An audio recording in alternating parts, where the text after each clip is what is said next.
আরও একটি সংবাদ নিয়ে আপনাদের সাথে আমি পার্থ।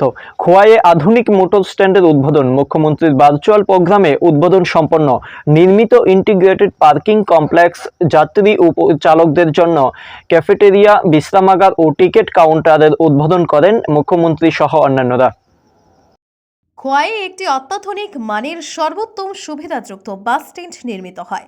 বুধবার বেলা ৩টা নাগাদ খোয়াই দুর্গানগরে অত্যাধুনিক মানের ইন্টিগ্রেটেড পার্কিং কমপ্লেক্সের উদ্বোধন হলো মুখ্যমন্ত্রীর ভার্চুয়াল প্রোগ্রামের মাধ্যমে। এই ভার্চুয়াল প্রোগ্রামে উপস্থিত ছিলেন রাজ্যের বন বিভাগের মন্ত্রী অনিমেষ দেববর্মা, বিধায়ক পিনাকি দাস চৌধুরী, খোয়াই পুর পরিষদের চেয়ারপারসন, জেলা পরিষদের সভাধিপতি, খোয়াই জেলা শাসক সহ অন্যান্যরা। এদিন ইন্টিগ্রেটেড পার্কিং কমপ্লেক্সের ফলক উন্মোচন করেন রাজ্যের মন্ত্রী অনিমেষ দেববর্মা।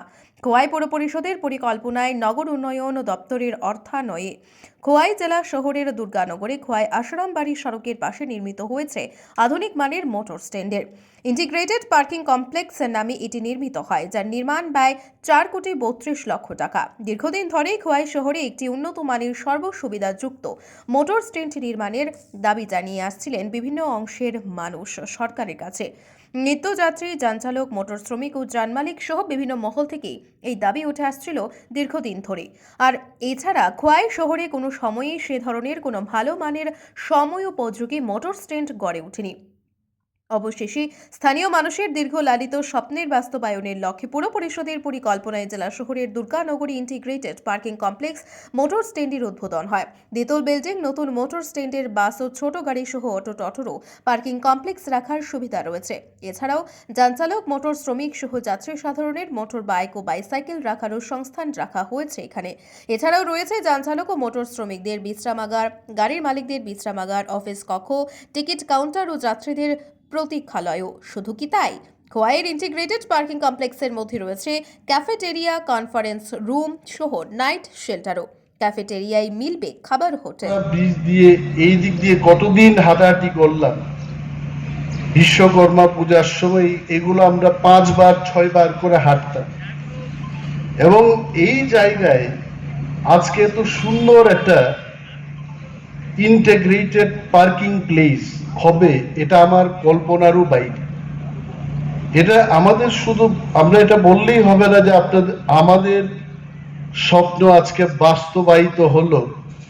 বাস্তবায়িত না, শুধু আমাদের এত সুবিধা করে দেবে এটা। দেখবেন এই মোটর স্ট্যান্ড বা পার্কিং প্লেসটাকে কেন্দ্র করে এখানে একটা নতুন ব্যবসা বাণিজ্যের একটা পরিবেশ তৈরি হবে, এটা আমি আশা রাখি। কারণ যেখানেই কিছু একটা প্রতিষ্ঠান হয় সেখানেই কিন্তু যারা ব্যবসায়ীরা তারা ব্যবসা করতে সুযোগ পেয়ে থাকে। 4,32,00,000 টাকায় এই পার্কিং প্লেসটা নির্মিত হয়েছে। 4,32,00,000। ইঞ্জিনিয়ার সাহেব এখানে আছেন, ওনাকে আমি ধন্যবাদ জানাবো, তখন আমি ভুলে গেছি। Hats off. এত সুন্দর একটা রংটাও দেখবেন, আগে অনেকগুলো কড়া রং দেখতাম, কিন্তু এই রংটা আমার খুব পছন্দ হয়েছে। দিস কালার ইজ রিয়েলি, এত কড়া রং কোনো সময় ভালো না। তো এই রংটা আপনারা নিশ্চয় আমার মতো আপনার হাততালি বাজিয়েছেন, আপনারাও পছন্দ করেছেন এটাকে। এবং শুধু তা না, আজকে রাজ্যের বিভিন্ন প্রান্তে আমাদের মাননীয় এমএলএ মহোদয় বলেছেন যে জিরানিয়ায় একটা অত্যাধুনিক state of the art technology দিয়ে 13,25,00,000 টাকা পেয়ে একটা মোটর স্ট্যান্ড নির্মিত হবে। সেখানে টার্মিনাল বিল্ডিং থাকবে, মার্কেট স্টল থাকবে। অর্থাৎ একটা মোটর স্ট্যান্ডের মধ্যে শুধু গাড়ি থাকবে, যাত্রীরা থাকবে, এটা হবে না। যদি কেউ কিছু কিনতে চায়, কেনাকাটার সেই ব্যবস্থাও থাকবে, শৌচালয়ের ব্যবস্থা থাকবে। তারপর বিশ্রাম নিতে পারবেন যারা, ধরুন 1 ঘন্টা বাদে বাস সেখান থেকে যাবে, বিশ্রামের ব্যবস্থা থাকবে।